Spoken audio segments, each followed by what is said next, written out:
Today I'm visiting one of Singapore's most famous sushi restaurants, Shoukouwa. This restaurant has 2 Michelin stars, and in Singapore, when people talk about the highest level of sushi, this name always comes up. But honestly, I'm a bit curious, what makes Shoukouwa so special? It's definitely not cheap, so why do people in Singapore go there? Is it the fish, the rice, the technique, the service, or is it partially the Michelin hype? As a Japanese, I want to find out.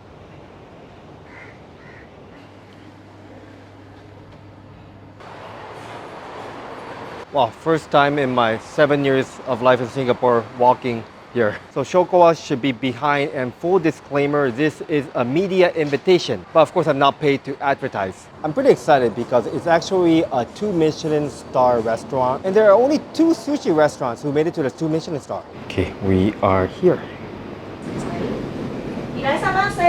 It feels so serious, you know. It's not a place you go inside and order salmon avocado roll. Although I really like.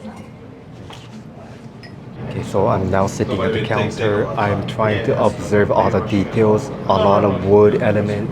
Very cozy actually. Only about like 8 seats. The thing that looks like menu is actually paper explaining all the ingredients served. It was pretty handy, and I thought it's something more Japanese restaurants should do.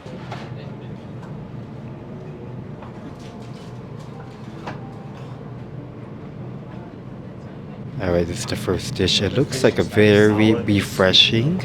So I see uni, some prawn, some ladyfinger. Very beautiful. Well, the prawn is so sweet and plump and juicy, cooked to perfection. Goes really well with the sake. This water plant is something I never had before. It's naturally coated with gelatinous coating, and the slippery, springy texture was amazing. Next up, tsubugai is this giant clam. First bite, they recommend eating with wasabi and salt. Wow, it's so delicately crispy and juicy. Super sweet. Next round, soy sauce wasabi. That's nice too. Next is hairy crab. This is a lot of crab meat, full of crab flavor. Next, pouring the sauce. It makes it even more rich. Personally, I thought it tastes a bit heavy, possibly due to caviar and the big portion, which is a plus. And I will have to say that I found some crab shells. But I know it's difficult to completely make it zero. Thank you. Sauce is using seaweed. This is fatty tuna with seaweed sauce. I love the smokiness as it's charred by charcoal. The tuna is sweet and flavorful, and the seaweed sauce gives it a nice depth. For high-end sushi, I don't think expensive automatically means better. In Singapore, rental and staffing is very expensive. I mean, this is at freaking Marina Bay, one of the most expensive locations. But as a customer, I don't want most of my money going to the location. I want it to actually taste really good with premium top-notch ingredients. The vegetable now, eat and drink the soup at the same time. Now this is Hokkaido kinky fish soup. The yuzu aroma is great, and the kinky fish is so fatty and sweet. Now the sushi starts. This is kasugo tai, young sea bream. Very delicate. Next, squid. This was interesting because the chef actually uses shiso leaf initially, but then suddenly gets rid of it and puts salt and lime. So the shiso aroma is very light, and you can taste the full-on sweetness of the squid.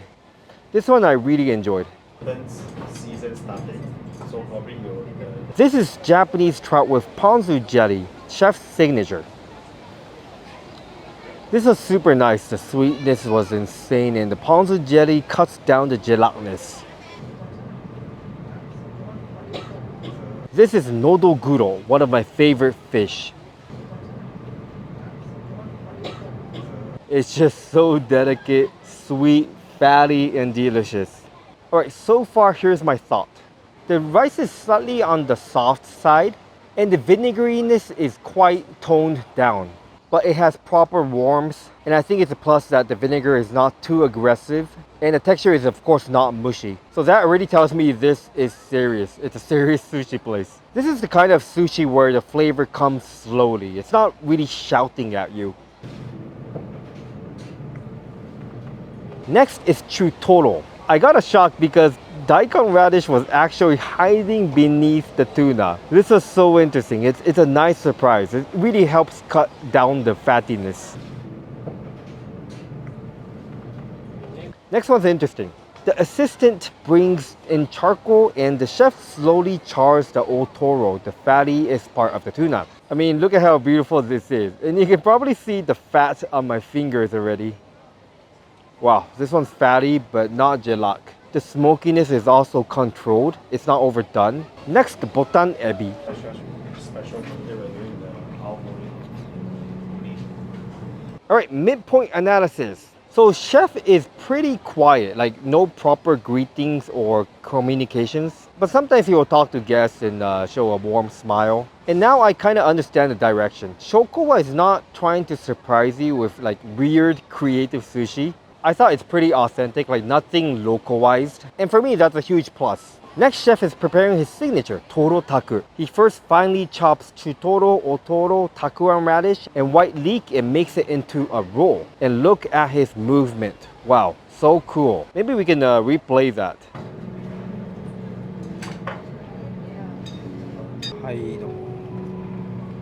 Look at how it's shining like stars. Beautiful. Wow, this is really good. The crispy texture of the radish and white leek, the fattiness and the sweetness of the tuna, it's just perfect. This is my favorite so far. Next, hotate scallop. This is interesting. I've never seen scallop prepared like this. Wow. I see, the sweetness of the scallop is enhanced with the sweet sauce and the yuzu counters it. Personally, I felt the sweet sauce was slightly overpowering.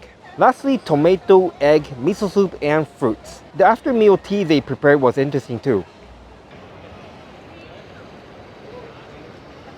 But now's the hard question. Is it worth it? So the price was $480 plus. So the actual total will be around like $575. Honestly, I do feel like they can lower the price much more if it wasn't located at Marina Bay. But the pro is that you can also enjoy the view, explore the area. It's not like they use only cheap ingredients. Of course, they had like chutoro, otoro, uni, of course. Oh, and the portion was huge too. I'm a big boy, but I'm full. The pacing was also slightly fast. It only took 1 hour, 25 minutes to finish the whole meal. It felt slightly rushed. Don't get me wrong, it's good sushi. The chef has serious skills. Like every detail feels controlled, nothing feels random. But I will appreciate it if the price is slightly lower, so you know I can come more often. So let me know your thoughts if you tried it before. Let me know your favorite sushi place.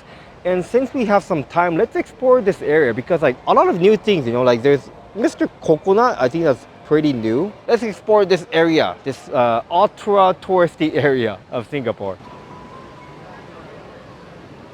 So they have the Sanchen tea. I think that's, isn't it pretty new? But I wonder if they have like an MBS price. Actually, I don't really drink BBT, so I'm not sure. $6.50 for like the most basic one. But I remember Moss Burger was super expensive here. See, a standard hamburger for $8. But good news, we now have Mr. Coconut.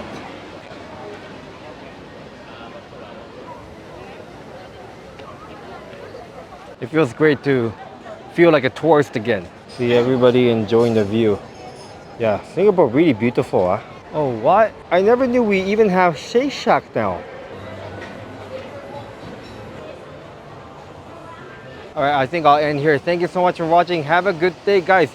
10分間だおりゃ、goodbye.